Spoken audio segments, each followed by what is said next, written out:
Usa ka pagtuo, usa ka tingog, usa ka katawhan.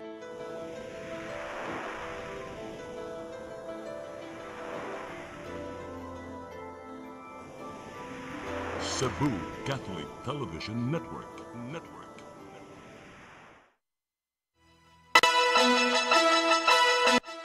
Uluhan sa mga balita sa Sali 47. Most Reverend Alberto Uy niabot na sa Subo alang sa nagkaduol niyang installation isip bag-ong arsobispo. Outgoing Archbishop Palma nagpasalamat sa tanang niuban sa 14 katuig niyang liderato sa Archdiocese of Cebu. Mga makililimos nga giingong gipaluyuhan og sindikato, gibantayan ni Mayor Archeval. Cebu City PNP nagpakisusi usab. PRO7 nakasikop og kapin 7,000 ka mga drug personalities sulod sa siyam ka buwan ning tuiga. Sugbo, Kabisayan ug Mindanao, Pilipinas ug katawhan kutos maabot sa tong Sibya sa tibuok kalibutan mayong hapon.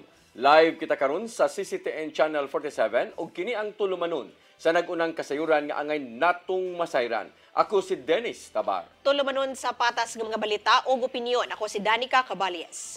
Kini ang Sari 47.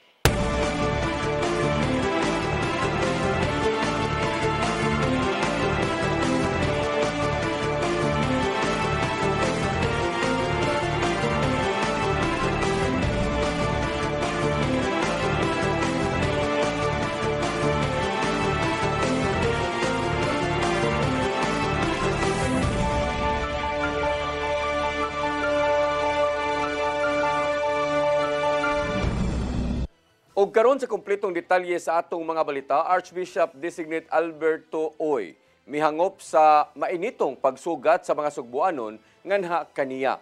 Hugot kining misupak sa mga ghost projects sa gobyerno kay nakaapekto man kini sa pagpamuyo sa katawhan ug sa palibot. Ang kasayuran ihatod ni Gian Navarro. Pasado alas 4 sa hapon niadtong Domingo, niabot na sa Sugbo ang umaabot nga arsobispo nga si Most Reverend Alberto C. Uy.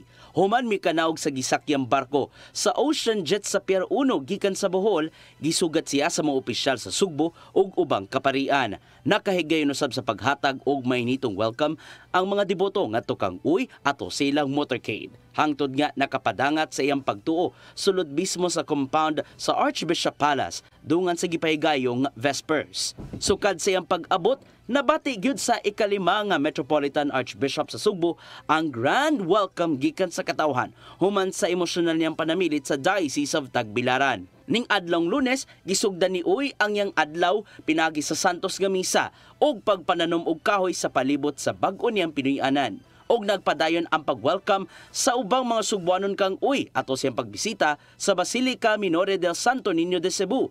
Nakahigayon kini sa pag-ampaw og pag-venerate ngadto sa karaang imahen sa balaang Batang Jesus. Atubangan sa mga deboto ni Santo Niño, ni paambit ang lumad nga taga-Ubay Bohol nga si Bishop Abet sa kamahinungdanon sa pag-atiman sa mga labing gagmay nga tingog sa katilingban. Lang namo ipadayag nga si Bishop Abet gihimong obispo sa Cebu dili lang para sa mga dagko, dili lang para sa mga tao nga nasa opisina o sa ubang mga buhatan, kundi ug labaw sa tanan para sa mga gagmay sa katilingban.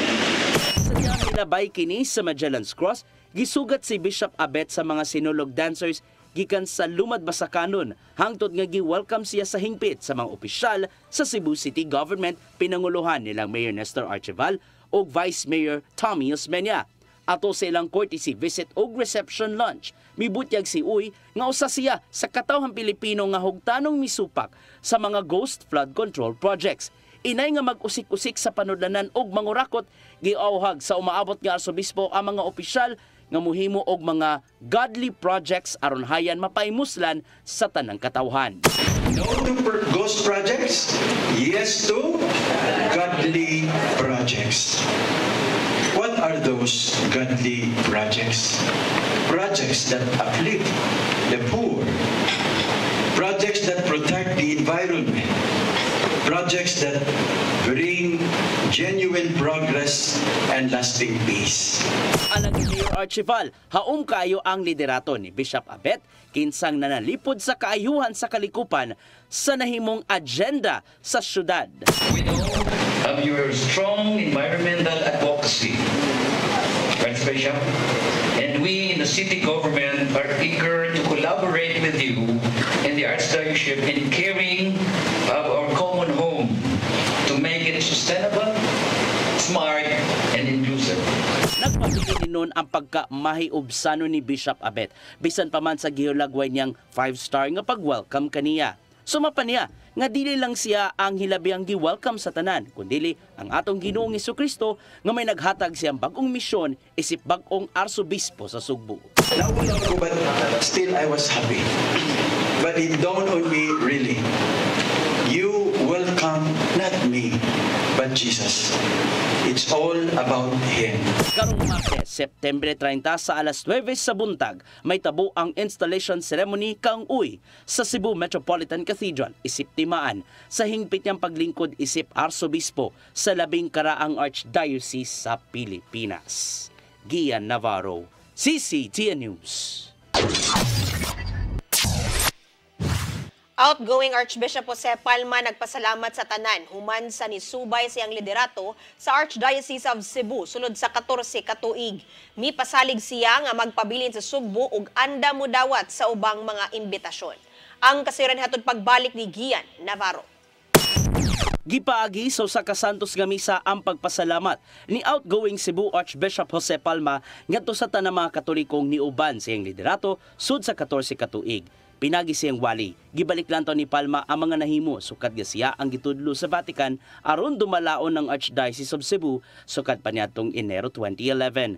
Gikan kini sa canonization sa labing unang Visayan Saint nga si San Pedro kalungsod niadtong 2012, pagpahigayon sa International Eucharistic Congress niadtong 2016 ug ika-500 nga anibersaryo sa Kristyanismo sa Pilipinas niadtong 2021. Pinagi sa maong mga dagkong kalihukan, gipasigarbo sa mga Katoliko sa Sugbo ang pagka-cradle of Christianity nga mao ang pagkamainampuon ug panagiusa.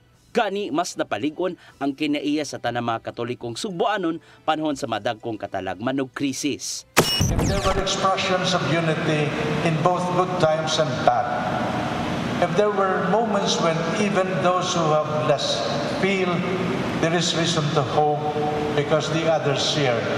Hinungdan nga dako og kinasingkasing ang pasalamat ni Palma ngadto sa tanang ni abag siyang liderato. Kung isgutan ng mga dagkong panghitabo, gihangop ni Palma ang pagtinabangay sa mga Katoliko. Ilabi na katong mga laiko aron mapahimutang ang tanan hangtod nga nagmalampuson. Sama lang ni Sister Febarino sa Commission on Ladies Archdiocese diin, hilabihan ang pag-appreciate ni Palma sa tanang mga pagpaningkamot. Hindi ko kalimot din kami sa palasyo de sagdanan siya nga. Actually, there is no such thing as legacy to talk about because everything comes from God. So ang tanan nga nang hitabo, ang tanan nga wisdom, ang tanan nga mong sus nalipay jud ko, mao gani akong gikuptan hangtod karon nga di ko kakalimot niya. Bisan pa man og nahimugso si Palma isip Ilonggo, nagpabilin ang iyang kasing-kasing isip Sugboanon. Karong mo retiro na sa edad nga 75 anyos, magpuyo gyapon si Palma sa Sugbo ug mosalmot sa ubang mga kalihukan kung dapiton man. For me siguro not really in this because I'm just around. No? I'm just a few minutes away from the bishop's house. I have good companions and I know if I want to meet people, all I do is accept invitations. Kay Cebuano na gyud ka. Santo pa. Paro, CCTN News. Ikaduhang tuig sa kampanya sa Lapu-Lapu City DRRMO bahin sa pagsawod sa tubig uwan, gilusad na. Naninguha sila nga masulbad ang problema sa kakuwang sa supply sa tubig sa syudad. Ang kasayuran ihatod ni Crystal Joy Filerca. Gilusad sa Lapu-Lapu City Disaster Risk Reduction and Management Office ang ikaduhang tuig sa Saura ang Ulan campaign ni adtong Setyembre 26. Kung diin adunay kompetisyon sa pinakamaayog sistema sa pagsawd sa uwan aron nga ilang magamit sa ilang pang-adlaw-adlaw. Mato ni Nadja Banyasya ang panguho sa CDRRMO nga matag-adlaw moabot sa 120,000 cubic meters ang kakuwang sa tubig sa dakbayan. Hinungdan nga magsalig ang mga mulupyo sa tubig sa MCWD ug sa tubig sa poso nga di masigurong limpyo ang tubig nga ilang makuha. Dagan-dagawan. Karon dagang sige landless din sige atikos gobyerno na diha sa pasak wherever nagbaha o naglunok. Kasabutan na daghang tubig. Pero kasagaran po din sa tuway tubig. Dagan nga sakit gumikan sa hugang tubig. Maong usa sa ilang nakita nga solusyon nga di maproblema ang mga tao sa supply sa tubig, mao ang pagsawd sa tubig uwan. So this is the best. According to study, rainwater is better than the groundwater. So mo na nga itong gihimo karon. Change of mindset. Ipaagi lang nato sa contest. Dugang paniban niya siya nga usa-usab kini ka pamaagi nga masolusyonan ang problema sa baha sa dakbayan. Maong giawhag ang matag barangay sa pag-apil niini ug kinahanglan adunay tag 3 ka entries para sa komunidad nga kategory ug 3 usab ka entries sa kabalayan ug target sa mga kompetisyon ang mga urban poor members.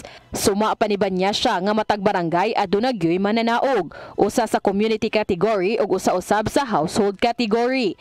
35,000 pesos ang premyo sa community category, samtang 15,000 pesos ang sa household category. Ang pagpanawat og entries magsugod karong Oktubre 1 hangtod lang sa Oktubre 20. Crystal Joy Felerca, CCTN News. Kapitan sa Barangay Kubacob, Syudad sa Mandawi ni-resign sa katungdanan. Kinihuman siya gitudlo isip bag-ong Pangulo sa Disaster Risk Reduction and Management sa lungsod sa Minglanilla. Ang kasayuran hatod ni Mary Rose Sagarino. Kaganinang buntag, gitunol ni Kapitan Almario Bihag sa Barangay Kubacob ang iyang resignation ngadto kang Mayor Tadeo Junki Uwano diin gidawat usab sa mayor. Giubanan siya ni Konsehal Dante Borbajo, ang presidente sa Liga ng mga Barangay. Ni-resign sa katungdanan si Bihag, subay na sa pagtudlo kaniya isip bag-ong pangu sa Disaster Risk Reduction and Management Office sa lungsod sa Minglanilla. Epektibo ang iyang resignation sugod Oktubre 1.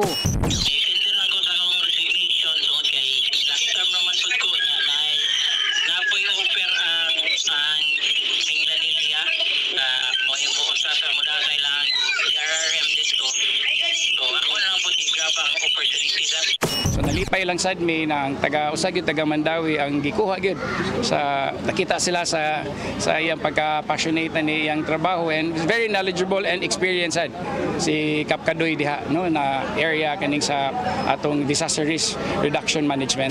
Nailhan si Bihag sa maayong performance sa emergency response. Sa iyang liderato, nakadaog og 5 kasunod-sunod nga championship ang Kubacob Fire and Rescue Unit sa Mandawi City Fire Olympics. Ang iyang team usab mao ni representar sa Mandawi sa Region 7 Fire Olympics ug ni representar sa Rehiyon 7 sa National Fire Olympics ni adtong Abril karong tuiga. Subay sa iyang resignation, ang nagunang konsehal sa Kubacob nga si Alex Borbajo mao'y otomatikong mulingkod isip bag-ong kapitan, suma pa sa Department of Interior and Local Government kun DILG.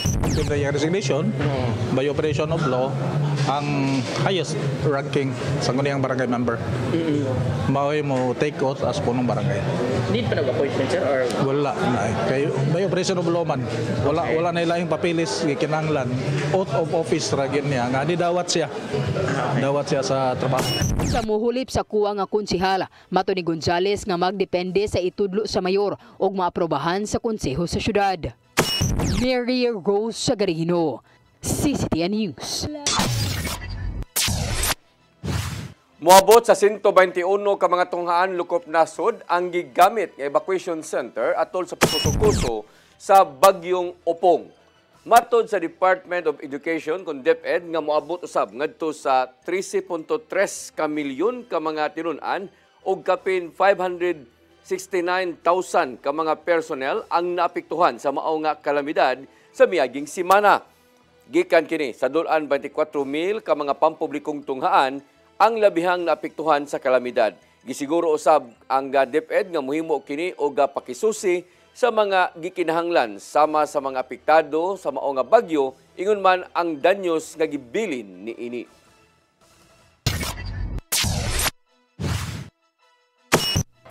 Musunod, mga makililimos gagingong gipaluyuhan og sindikato, gibantayan ni Mayor Archival. Kano guban pa mga balita sa pagbalik sa Sayri 47.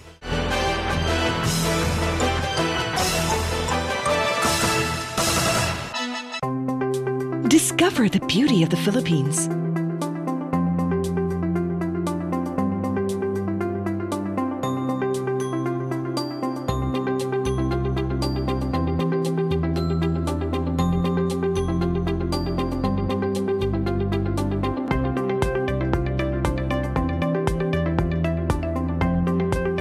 With Philippine Airlines, the country's flag carrier.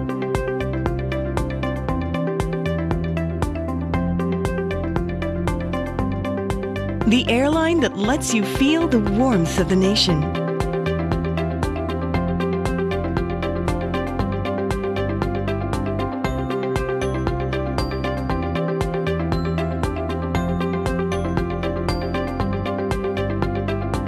Mabuhay!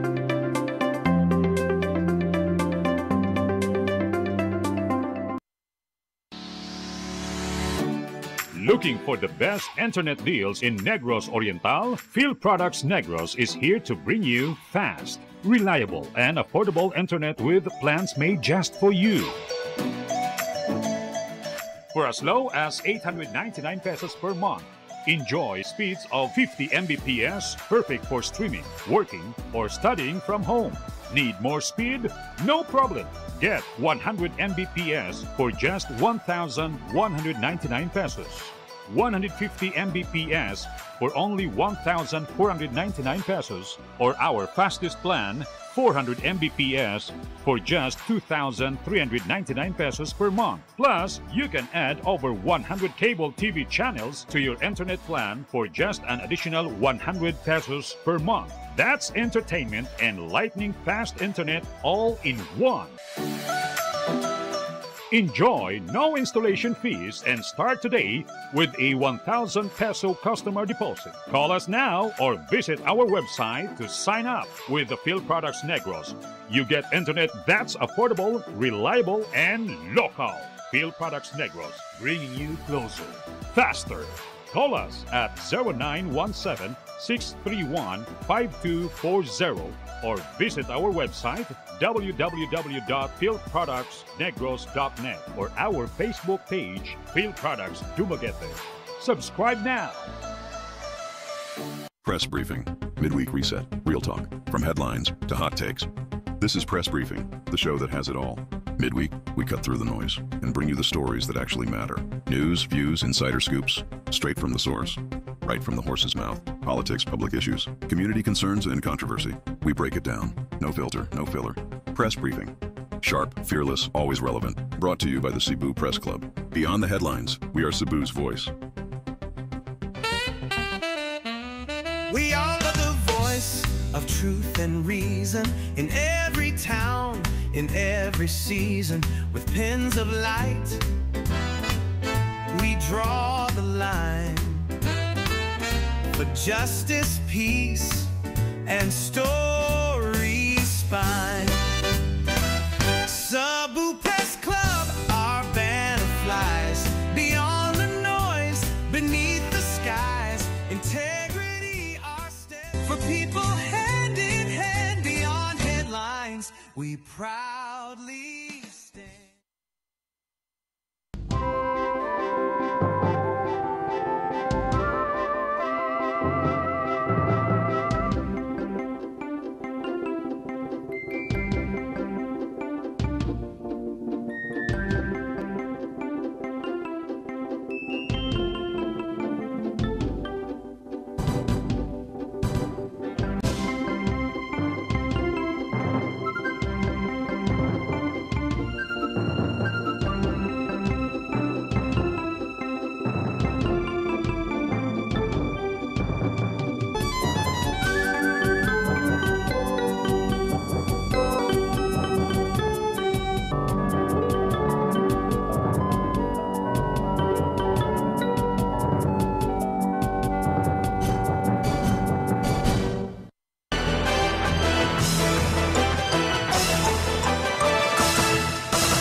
Balik sa ato mga balita, gibantayan ni Mayor Nestor Archibald ang mga matililimos sa dakbayan sa Sugbo nga posibleng gipaluyuhan sa mga sindikato. Nakadawat niya o kanudawat niya ang report bahin sa managlahing modus atol sa ilang meeting sa Anti-Mendicancy Board sa milabay nga semana. Nakikalayo na si Archibald ngadto sa Cebu City Police Office aron subayon ang mga grupo nga nagpaluyo sa mga makililimos sa karsada, ilabi na ang nagkaduol na usab ang holiday season. May bahad ang mayor nga pangdakpon kung kinsa man ang nagpadagan sa maong sindikato nga makahatag na noon og kadaot sa mga bata ug sa uban nga mga tao. Nasayran nga multahan og 1,000 ka pesos ug 4 ka oras nga community service ang makililimos ug sa naghatag niini diha sa karsada. Man mag-wara-wara dasdan nga free sabon nya paghunong sa mga motorista ingnon din sa di pa ihatag na ba kay ID. Pagtanaw sa ID mingon uy kaliwat man di ta silingan ta didto mo na ilang pangayon anong kwarta. So muna, klase-klase ang nangabot sa atong pisina nga mga problema tungod aning December month. So daghan na kayong mga tao nga ninganhi para pagpangwarta. Kapulisan sa Dakbayan sa Sugbo mususi sa nadawat nga impormasyon ni Mayor Nestor Archibald bahin sa giingong sindikato nga nagpaluyo sa mga makililimos diha sa kadalanan. Kinihuman mabantayi nga ihatod sila og sakyanan aron mangayo og kwarta. Ang kasayuran hatod ni Arnold Bustamante. Muhimog validation monitoring ang Cebu City Police Office may kalabutan sa gidudahan ni Cebu City Mayor Nestor Archibald nga gipaluyuhan sa usa ka sindikato kining mga makililimos sa kadalanan sa siyudad sa Sugbo. Nabantayan nga dunay sakyanan nga buhatod matod pa nining mao nga mga makililimos nga may hinungdan nga dako ang posibilidad nga dunay nagpaluyo niini nga angayan nga tan-awon sa kapulisan sa Dakbayan. Si Police Captain Charisma Gonzales ang information officer sa CCPO nagkanayon nga gimanduan na ni Police Colonel Enrico Figueroa ang intelligence unit nga susihon ug monitoron ang nadawat nga impormasyon sa mayor aron mahatagan dayon nila kini og aksyon kasagaran nga makita diha sa kadalanan kini mga hamtong na nga mga magdala og bata aron manglimos sa mga sakyanan nga naghatag peligro silang kaugalingon.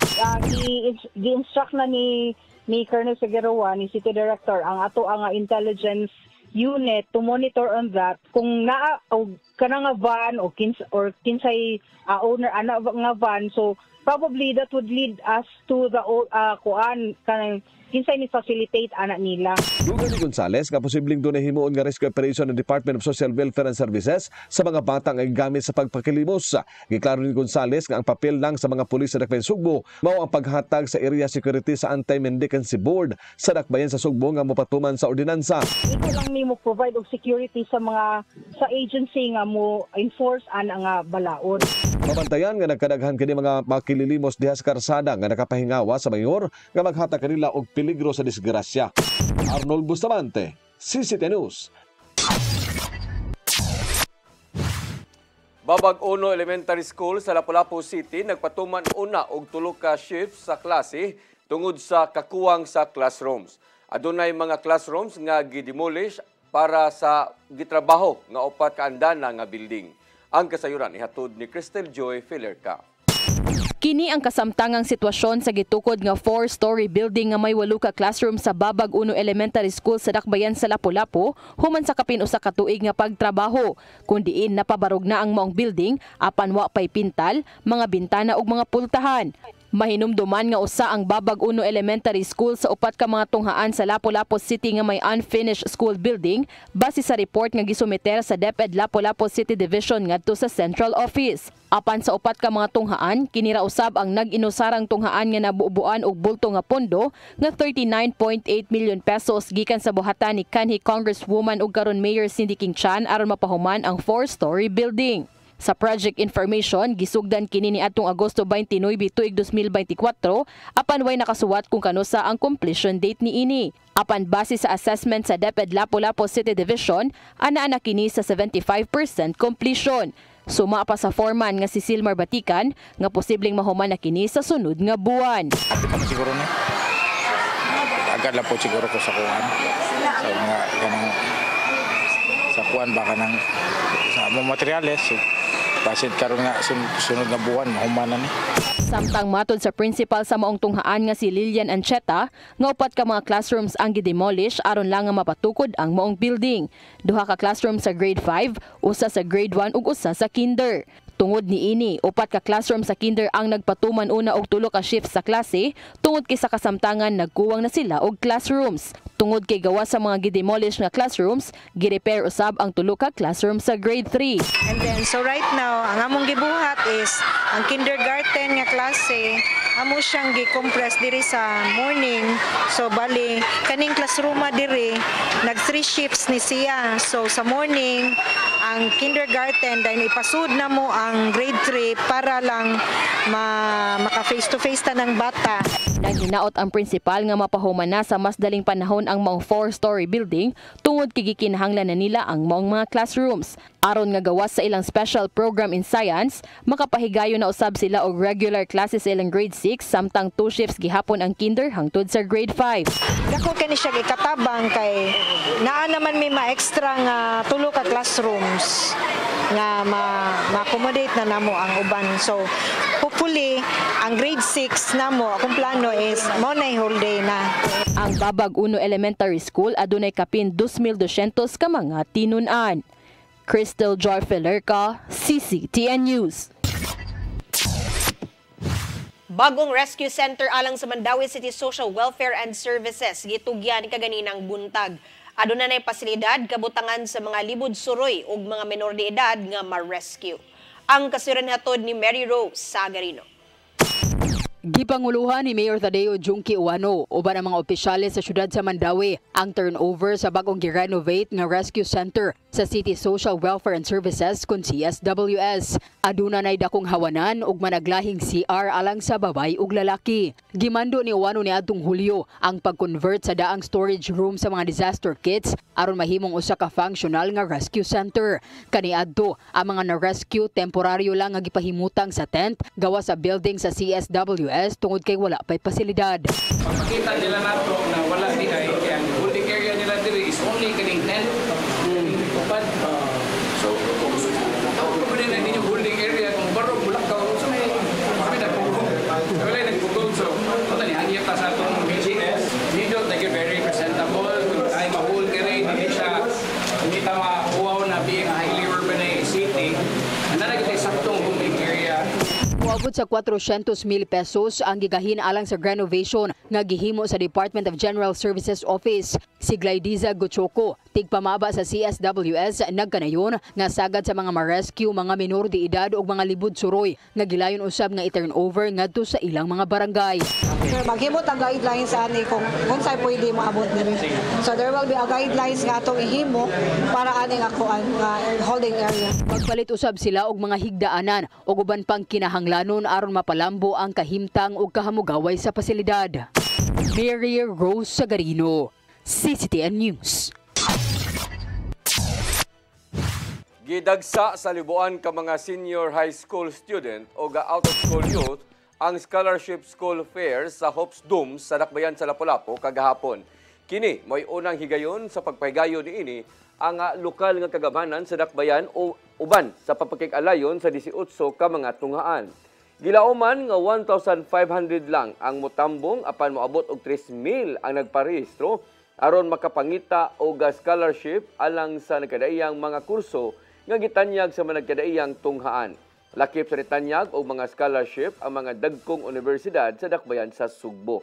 Usana ni ana ang Southwestern University kun tema nga nitanyag usab og 500 ka mga scholarship alang sa mga opunganon.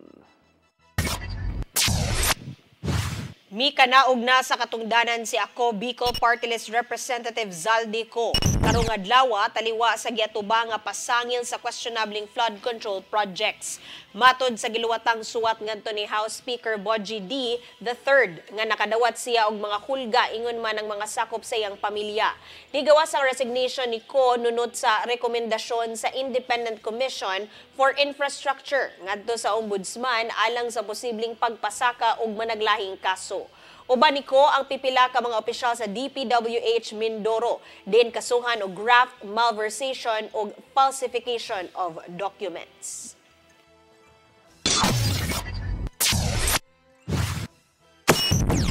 Musunod, PRO7 nakasikop og kapin 7,000 ka mga drug personalities sulod sa siyam kabuan ning tuiga. Kanaw guban pa mga balita sa magbalik sa Saidi 47.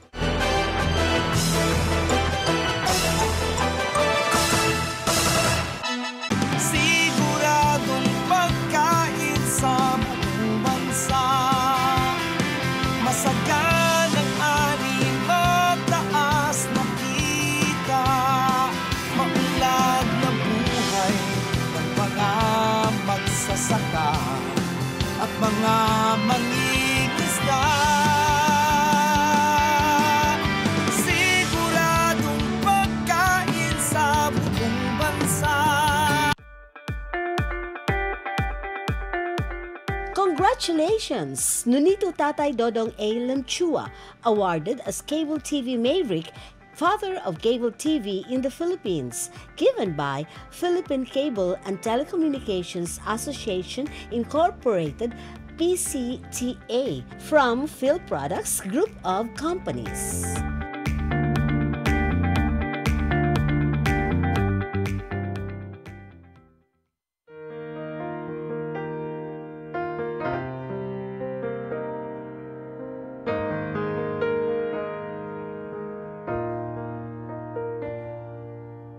Heal me, O Lord, and I will be healed. Save me, and I will be saved. Heal me, O Lord, and I will be healed. For you are the one I praise. You are the one I praise. Sing it with me. Heal me, O Lord, and I will be healed. Save me, and I will be saved. Ang kinabuhi, puno sa hagit. Sumpil na ka, Dri, ha? Ay, paginarte! Magdita ka! Puno sa pangutana. Bata pa gani ka kayo? Nagpuyab-uyab na ka? Kinsa man ang mga masakitin nato din ay karoon na kinsa! Kung si buti mo'y pasabot na di. Puno sa luha. Pagpili pa, ako nga imong anak o kanay imong mga babae. Kasuko. Yung ano pa. Pag-uwitang ka ni Papa. Apan bisan mangit-ngit pa ang imong kalibutan, aduna pa'y nagpahiping kahayag. Aduna ka pa'y kasumbungan. Mga laman, hanap na. Dear Tatay, Tunog na unlod na. Nganong handungan man. Waylaing pagi aron masabtan nato ang Biblia. Kinanglan nga doon natay relasyon kang Hesus. Hangtod sa layan natong panaguban, daghang salamat. Shalom. Tunog na unlod na.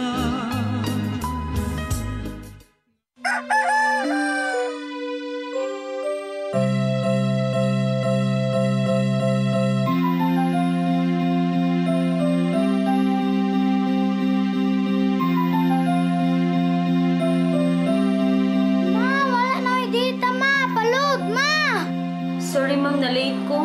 Nangita pa mong gusto para internet sa kong anak, ma'am. Ay, wala na yung problema. Mag-Sinisibu! Sinisibu, Sinisibu. For your internet connection.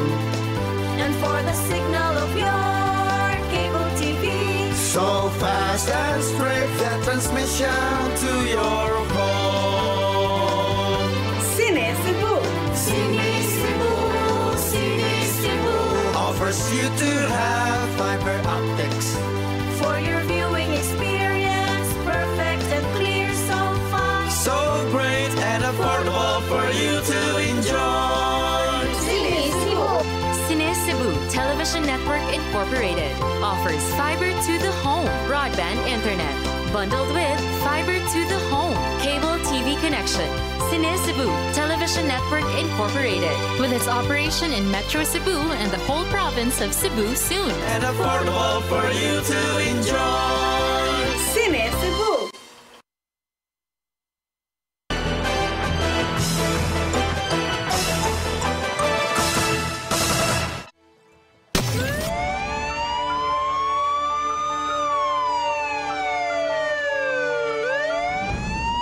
Balik sa ato mga balita, Police Regional Office kung PRO7 nakasikop og kapin 7,000 ka mga drug personalities sud sa siyam ka buwan. Kapin sa 700 milyones usab ka pesos ang kantidad sa illegal nga drugas ang nasakmit. Ang kasayuran ihatod ni Arnold Bustamante. Dulaan sa 7,000 ang nadakpan sa Police Regional Office 7 nga drug personalities gikan sa Enero 1, 2025 ngadto sa September 25, 2025 subay sa walay pagluga ka kampanya batok sa legal nga druga sa kapulisan sa Central Visayas. Sa datos sa gipahibaw sa PRO7 nga sulod sa siyam ka buwan nakalusad sila og 6,003 ka mga anti-illegal drug operations nga resulta sa pagkasikop sa 6,925 ka mga suspek. Nakasakmit usab ang kapulisan og 111,948.80 gramos ka shabu nga doon standard drug price nga 761 million pesos. Pinauga nga dahon sa marijuana og tanom niini nga mo kantidad sa kapin 3.1 milyones pesos, 250 gramos nga cocaine nga mo balor sa 1.3 milyones ka pesos og 60 ka ecstasy nga mo kabat sa 102,000 pesos. Gipasigar mo ni Police Brigadier General Rodrigo Manana ng hepe sa PRO7 nga pinaagi sa walay hunong nga kampanya batok sa illegal nga druga sa Central Visayas gikan nitong Enero ning tuiga moabot na ngadto sa 1,600 ka mga barangay ang nadeklara nga drug cleared samtang 36 usab ang nakumpirmar sa Regional Oversight Committee on Barangay Drug Clearing nga drug-free. Dugang ni Maranan nga ang kampanya sa PRO7 wala lang makatutok sa supply reduction pinagi sa pagpanakop sa mga drug personality o pagsakmit sa illegal nga drugas apan ila usab nga gihingusgan ang demand reduction sama sa awareness campaign, education programs, rehabilitation initiatives ug ang lig-on nga paglambigit sa komunidad. Padayon nga miawhag si Maranan sa nakariyang hugpong sa katilingban nga kanunay nga magbantay ug maghiusa aron makabot ang drug-free ug malinawon nga Central Visayas. Arnold Bustamante, CCTV News. Upat ka mga tao ang nadakpan sa managlaing anti-illegal drug operations dinhi sa syudad ug sa pinangmungahan lalawigan sa Sugbo.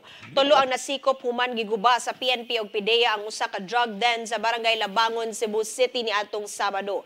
Nasakmit gikan sa subject nga si alias Apolonio ug mga kaubanan ang 5 ka pakete sa shabu nga nagtimbang og 15 gramos og drug paraphernalia.